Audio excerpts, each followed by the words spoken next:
ಇತ್ತೀಚಿನ ದಿನಗಳಲ್ಲಿ ನೀವು ಅಬ್ಸರ್ವ್ ಮಾಡಿರಬಹುದು, ಮಾರುತಿ ಬಂದು ಓನ್ಲಿ ಪೆಟ್ರೋಲ್ ಕಾರ್ಗಳನ್ನ ಮ್ಯಾನುಫ್ಯಾಕ್ಚರ್ ಮಾಡ್ತಿದೆ. ಹಾಗೇನೆ ಸಿಎನ್ಜಿ ಮತ್ತೆ ಹೈಬ್ರಿಡ್ ಕಾರ್ಗಳ ಬಗ್ಗೆ ಕೂಡ ಅದು ಫೋಕಸ್ ಮಾಡ್ತಾ ಇದೆ.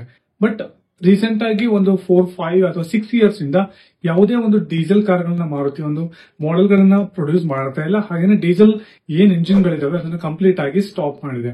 ಸೊ ಏನಕ್ಕೆ ಮಾರುತಿ ಡೀಸೆಲ್ ಇಂಜಿನ್ ಗಳನ್ನ ಸ್ಟಾಪ್ ಮಾಡಿದೆ? ಹಾಗೇನೆ ಸೊ ಅದಾದ್ಮೇಲೆ ರೀಸೆಂಟ್ ಆಗಿ 1.5 ಲೀಟರ್ ಡೀಸೆಲ್ ನ ಏನೊಂದು 19 ಅಥವಾ 20 ಅಲ್ಲಿ ಸ್ಟಾರ್ಟ್ ಆಯಿತು. ಆ ಒಂದು ಡೀಸೆಲ್ ಟರ್ಬೋ ಚಾರ್ಜ್ ಎಂಜಿನ್ ಏನಿತ್ತು ಅದನ್ನ ಕೂಡ ಫೈನಲ್ ಆಗಿ ಬಂದಿರುವಂತ ಡೀಸೆಲ್ ಅದು ಕೂಡ ಏನಕ್ಕೆ ಸ್ಟಾಪ್ ಆಯಿತು ಅನ್ನೋದ್ರ ಬಗ್ಗೆ ಈ ವಿಡಿಯೋದಲ್ಲಿ ತಿಳಿಸ್ಕೊಡ್ತೀನಿ. ಇದು ಕಾರ್ ಗುರುಜಿ ಕನ್ನಡ ಯೂಟ್ಯೂಬ್ ಚಾನಲ್ ಹಾಗೂ ಫೇಸ್ಬುಕ್ ಪೇಜ್. ನಾನು ನಿಮ್ಮ ಆಶೀಶ್ ಶೆಟ್ಟಿ. ಚಾನಲ್ಗೆ ಸಬ್ಸ್ಕ್ರೈಬ್ ಆಗಿ ಒಂದು ಸಬ್ಸ್ಕ್ರೈಬ್ ಮಾಡಿ, ಹಾಗೆ ಬೆಲ್ ಐಕಾನ್ ಕೂಡ ಪ್ರೆಸ್ ಮಾಡಿ ಅಂತ ಹೇಳ್ತಾ ವಿಡಿಯೋನ ಶುರು ಮಾಡಿ.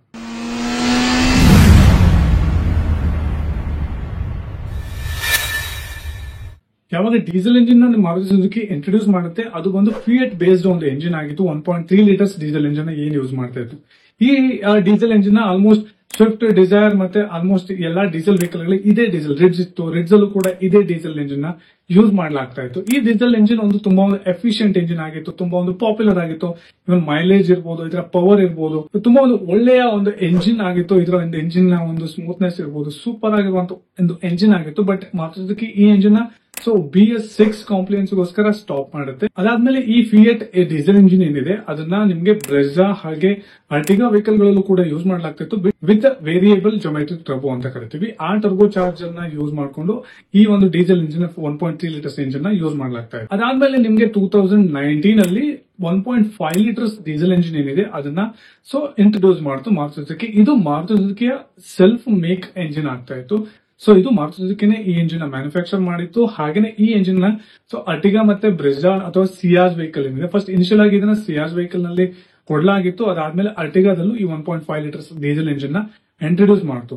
ಸೊ ನೆಕ್ಸ್ಟ್ ಈ ಎಂಜಿನ್ ನ ಬ್ರೆಜಾದಲ್ಲೂ ಕೂಡ ಇಂಟ್ರೊಡ್ಯೂಸ್ ಮಾಡೋ ಪ್ಲಾನ್ ಮಾರುತಿ ಸುಜುಕಿ ಇತ್ತು.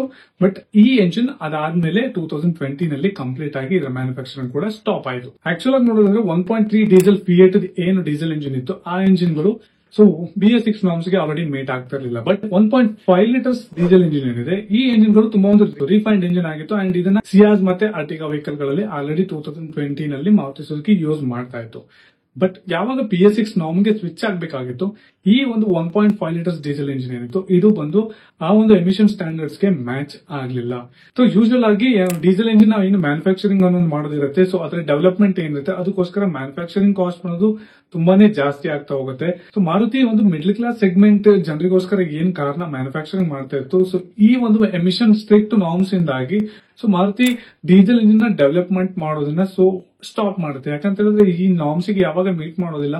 ಸೊ ಇಲ್ಲ ನೀವು ಅದನ್ನ ಮೀಟ್ ಮಾಡಬೇಕು ಅಂತ ಹೇಳಿದ್ರು ಕೂಡ ಅದಕ್ಕೆ ನಿಮ್ಮ ಆ ಒಂದು ಎಂಜಿನ್ ಗೆ ಇನ್ವೆಸ್ಟ್ಮೆಂಟ್ ಏನಿರುತ್ತೆ, ಎಂಜಿನ್ ನ ಮ್ಯಾನುಫ್ಯಾಕ್ಚರಿಂಗ್ ಕಾಸ್ಟ್ ಏನಿರುತ್ತೆ ಅದು ತುಂಬಾ ಜಾಸ್ತಿ ಆಗುತ್ತೆ. ಈ ಡೀಸೆಲ್ ಇಂಜಿನ್ ಗಳು ಏನಾಗುತ್ತೆ, ಯೂಶಲಿ ಸಿಲಿಂಡರ್ ಹೆಡ್ ಬಂದು ತುಂಬಾ ಕೂಲ್ ಆಗಿರುತ್ತೆ. ಸೊ ಇದರ ಪರ್ಟಿಕ್ಯುಲರ್ ಆಗಿ ಯಾಕಂದ್ರೆ ಅಲ್ಲಿ ಕೂಲೆಂಟ್ ಸಪ್ಲೈ ಇರೋದ್ರಿಂದ ಕೂಲೆಂಟ್ ವಾಟರ್ ಜಾಕೆಟ್ಸ್ ಗಳು ಇರ್ತವೆ. ಯಾವಾಗ ಈ ಎಕ್ಸಾಸ್ಟ್ ಗ್ಯಾಸಸ್ ನಿಮ್ಗೆ ಆಚೆ ಹೋಗ್ಬೇಕಾದ್ರೆ ಸೊ ಇಂಟಿಗ್ರೇಟ್ ಆಗಿರೋದ್ರಿಂದ ಸಿಲಿಂಡರ್ ಹೆಡ್ ಗೆ ಯಾವಾಗ ಎಕ್ಸಾಸ್ಟ್ ಮ್ಯಾನಿಫೋಲ್ಡ್ ಇಂಟಿಗ್ರೇಟ್ ಆಗಿರೋದ್ರಿಂದ ಸೊ ಆ ಗ್ಯಾಸಸ್ ಕೂಡ ಕೂಲ್ ಆಗುವಂತ ಚಾನ್ಸಸ್ ಇತ್ತು. ಸೊ ಅದಕ್ಕೋಸ್ಕರ ಏನು ಅನ್ಬರ್ನ್ ಫ್ಯೂಲ್ ಇದೆ ಅದು ಗ್ಯಾಸಸ್ ಸ್ಟೇಟ್ ಅಲ್ಲಿ ಆಚೆ ಹೋಗ್ಬೇಕಾಗುತ್ತೆ ಆಸ್ ಪರ್ BS6 ನಾರ್ಮ್ಸ್ ಅಲ್ಲಿ. ಬಟ್ ಇದ್ರ ಕೇಸ್ ಅಲ್ಲಿ ಬಂದು ಲಿಕ್ವಿಡ್ ಸ್ಟೇಟ್ ಅಲ್ಲಿ ಆಚೆ ಹೋಗುತ್ತೆ because of over cooling. So ಇದರಿಂದ ಈ BS6 ಎಮಿಷನ್ ನಾರ್ಮ್ಸ್ ನ ಅದನ್ನು ಮೀಟ್ ಮಾಡಕ್ ಆಗಿಲ್ಲ. ಇದರಲ್ಲಿ DPF ಅಂತ ಬರುತ್ತೆ, ಡೀಸೆಲ್ ಪಾರ್ಟಿಕ್ಯುಲೇಟ್ ಫಿಲ್ಟರ್. ಇದನ್ನ ಎಮಿಷನ್ ಕಂಟ್ರೋಲ್ ಸಿಸ್ಟಮ್ ಅಲ್ಲಿ ಡೀಸೆಲ್ ಎಂಜಿನ್ ಗಳಲ್ಲಿ ಯೂಸ್ ಮಾಡ್ತಾರೆ.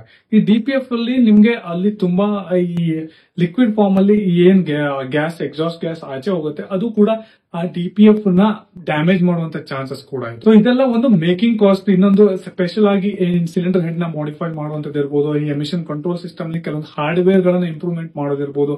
ಇವೆಲ್ಲ ಒಂದು ಮ್ಯಾನುಫ್ಯಾಕ್ಚರಿಂಗ್ ಕಾಸ್ಟ್ ನ ಕೂಡ ಜಾಸ್ತಿ ಮಾಡುವಂತ ಒಂದು ರೀಸನ್ ಗೋಸ್ಕರ ಮಾರುತಿ ಸುಜುಕಿ ಈ ಡೀಸೆಲ್ ಇಂಜಿನ್ ಪ್ರೊಡಕ್ಷನ್ ಇದೆ ಅದನ್ನ ಸ್ಟಾಪ್ ಮಾಡುತ್ತೆ. ಈ ಮ್ಯಾಕ್ಸಿಮಮ್ ಕಾರ್ ಬೈಯರ್ಸ್ ಏನಿದ್ರೆ ಅವರಿಗೆ ಡೀಸೆಲ್ ಇಂಜಿನ್ ಒಂದು ತುಂಬಾ ಒಂದು ಪಾಪ್ಯುಲರ್ ಆಗಿತ್ತು. ಬಿಕಾಸ್ ಡೀಸೆಲ್ ನ ಮೈಲೇಜ್ ಇರ್ಬೋದು, ಸೊ ಅದರ ಒಂದು ಪವರ್ ಇರ್ಬೋದು, ಇದರಿಂದ ಡೀಸೆಲ್ ಇಂಜಿನ್ ನ ಯೂಸ್ ಮಾಡೋರು ತುಂಬಾ ಇದ್ರು. ಹಾಗೇನೆ ಮಾರುತಿ ಡೀಸೆಲ್ ಅನ್ನೋದು ತುಂಬಾ ಒಂದು ಪಾಪ್ಯುಲರ್ ಆಗಿತ್ತು. ಮಾರುತಿ ಸುಜುಕಿ ಪ್ರಕಾರ ಅವರು ಹೈ ಮೇಕಿಂಗ್ ಕಾಸ್ಟ್ ಹಾಗೇನೆ ನಮ್ಮ ಈ ಡೀಸೆಲ್ ಇಂಜಿನ್ ಗಳೇನಿದೆ ಅದರ ಒಂದು ಡಿಮ್ಯಾಂಡ್ ಏನಿದೆ ಅದು ಕಡಿಮೆ ಆಗಿರೋದ್ರಿಂದ ನಾವು ಡೀಸೆಲ್ ಇಂಜಿನ್ ಗಳನ್ನ ಸ್ಟಾಪ್ ಮಾಡ್ತೀವಿ ಅಂತ ಹೇಳಿ ಮಾರುತಿ ಸುಜುಕಿ ಕಂಪ್ಲೀಟ್ ಆಗಿ ಡೀಸೆಲ್ ಎಂಜಿನ್ ನ ಸ್ಟಾಪ್ ಮಾಡುತ್ತೆ 2020 ಮೇಲ್ಗಡೆ.